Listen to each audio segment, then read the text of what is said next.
Good afternoon everyone.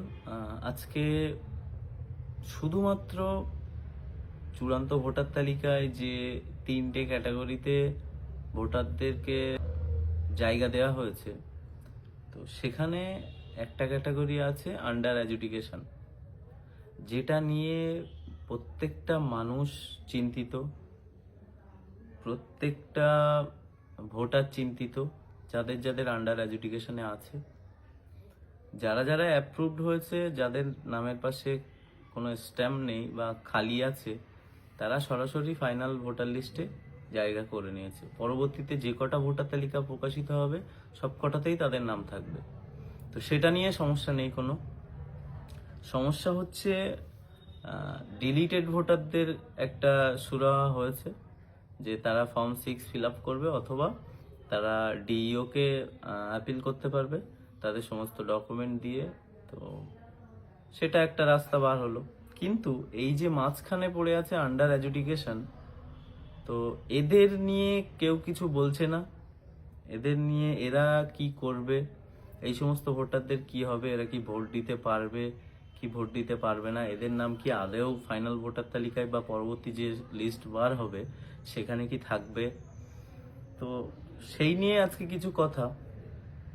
প্রথমত, যারা under এডুকেশনে আছে এই সংখ্যাটা এতটাও হতো না, কারণ এখানে এদের মধ্যে প্রত্যেকেই যারা যারা 2002-এ নাম ছিল নিজের নাম, তাদের মধ্যে থেকে যাদের হিয়ারিং এসেছিল বা হিয়ারিংয়ে উপস্থিত হয়েছিল যারা, তাদের প্রত্যেকেরই নাম এখানে আন্ডার এডুকেশনে রাখা হয়েছে, অর্থাৎ বিচারাধীনে রাখা হয়েছে।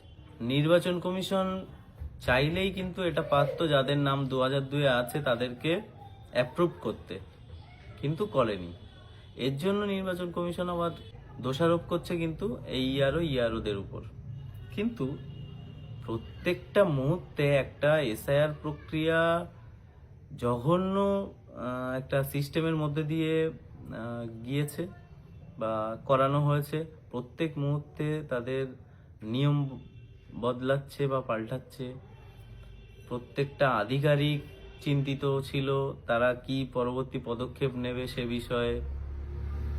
বিভিন্ন সময় বিভিন্ন অর্ডার কপি এসছে, কিন্তু একটু ভাবলে দেখা যাবে যে যাদের 2002-এর নাম ছিল, অর্থাৎ যে ভোটার তালিকা দেখে এসআইআর প্রক্রিয়া হয়েছে, পূর্ববর্তী ভোটার তালিকা 2002-এ এসআইআর হয়েছিল, সেই এসআইআর কিন্তু সেই এসআইআরে যাদের নাম ছিল 2002-এ, সেই সমস্ত ভোটারদের কি বলা হয়েছিল, নির্বাচন কমিশন কি বলেছিল যে এদের কোনো রকম অসুবিধা হবে না বা এদের কোনো হিয়ারিং হবে না, এরা সরাসরি চূড়ান্ত ভোটার তালিকায় জায়গা পাবে।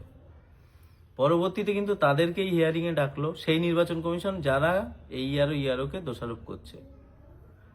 ঠিক আছে, হিয়ারিং এ ডেকেছে, এদের 2002-এ নাম আছে, এদের যে কোনো ডকুমেন্ট দিলেই কিন্তু 2002-এর ভোটার তালিকার সাথে যে কোনো একটা ডকুমেন্ট দিলেই কিন্তু হয়ে যাচ্ছিল। তো এদেরকে এই বিচারাধীনে রাখার মানে আমি বুঝলাম না কেন রাখলো। তো জানি না এর পিছনে কি আছে, নির্বাচন কমিশনের পরবর্তী কি পদক্ষেপ বা কি প্ল্যান করে রেখেছে তারা। তো আমার কথা হচ্ছে, যে সমস্ত ভোটারদের বিচারাধীনে রেখেছে তার মধ্যে কিন্তু অ্যাবসেন্ট ভোটারও আছে, যারা হিয়ারিং এ উপস্থিত হয়নি। তো সেই প্রথমে তারপর কি বলা হলো, যারা অ্যাবসেন্ট থাকবে তাদের নামটা কিন্তু বাদ যাবে, তাদেরকেও কিন্তু এই বিচারাধীনে রাখা হয়েছে।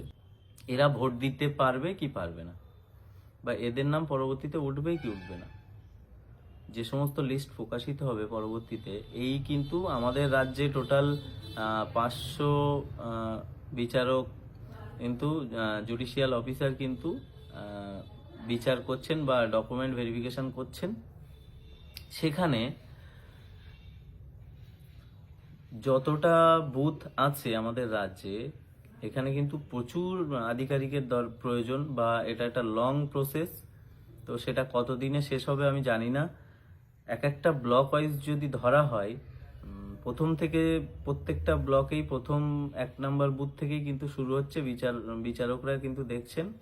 তো যে সমস্ত ব্লকে 250, 270, 240 বুথ আছে, তার মানে যদি নির্বাচক বা নির্বাচন কমিশন বলে যে মনোনয়ন জমা দেওয়ার শেষ তারিখ পর্যন্ত যাদের যাদের বিচারকরা দেখবেন, বা যে সমস্ত বুথের ভোটারদেরকে বিচারকরা ডকুমেন্ট ভেরিফাই করে অ্যাপ্রুভ করবেন, তারাই একমাত্র ভোট দিতে পারবে বা তারাই পরবর্তী লিস্টে জায়গা পাবে। তাহলে এখানে প্রশ্ন, যে সমস্ত বুথ 100-র উপরে বা 200-র উপরে বা শেষের দিকে যে সমস্ত বুথগুলো, নিশ্চয়ই তাদের তাদের ডকুমেন্ট ভেরিফাই হবে না, বা সময় সাপেক্ষ ব্যাপার।